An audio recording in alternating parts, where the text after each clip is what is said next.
చేసిన వ్యాఖ్యలకు మాజీ డిప్యూటీ సీఎం పుష్పశ్రీవాణి కౌంటర్ ఇచ్చారు. ఈ మేరకు ఒక వీడియో విడుదల చేశారు. షర్మిల చంద్రబాబు నాయుడు కుట్రలో పావుగా మారి నిరాధార ఆరోపణలు చేస్తారని విమర్శించారు.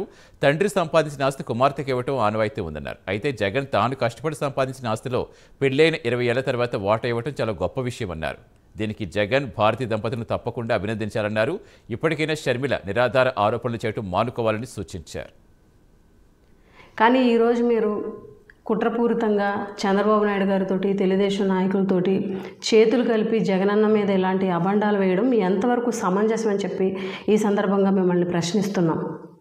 ఎందుకనంటే తండ్రి ద్వారా వచ్చినటువంటి ఆస్తి ఎవరైనా సరే తోడబుట్టినటువంటి చెల్లెలకి పంపకం చేసేటువంటి పరిస్థితి ఉంటుంది.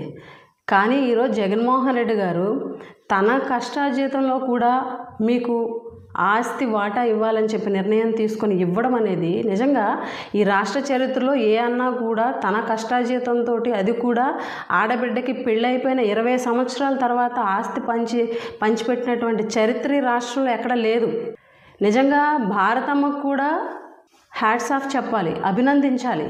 ఎందుకనంటే ఏ వదినా కూడా ఆడబడుచుకి వాళ్ళ కష్టార్జితంలో ఆస్తి ఇవ్వడానికి అంత తేలిగ్గా ఒప్పుకునేటువంటి పరిస్థితి ఉండదు.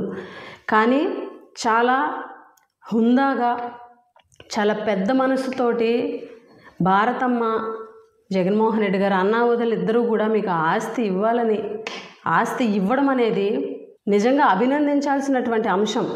ఈరోజు మీరు చేతులు కలిపినటువంటి చంద్రబాబు నాయుడు గారు కానీ మిగిలిన వాళ్ళు కానీ వాళ్ళ కుటుంబాల్లో వాళ్ళ చెల్లెలకి వాళ్ళ కష్టార్జితంతో వచ్చినటువంటి వాళ్ళ కష్టార్జితమైనటువంటి ఆస్తుల్లో వాటా ఇచ్చారా? సమాధానం చెప్పండి.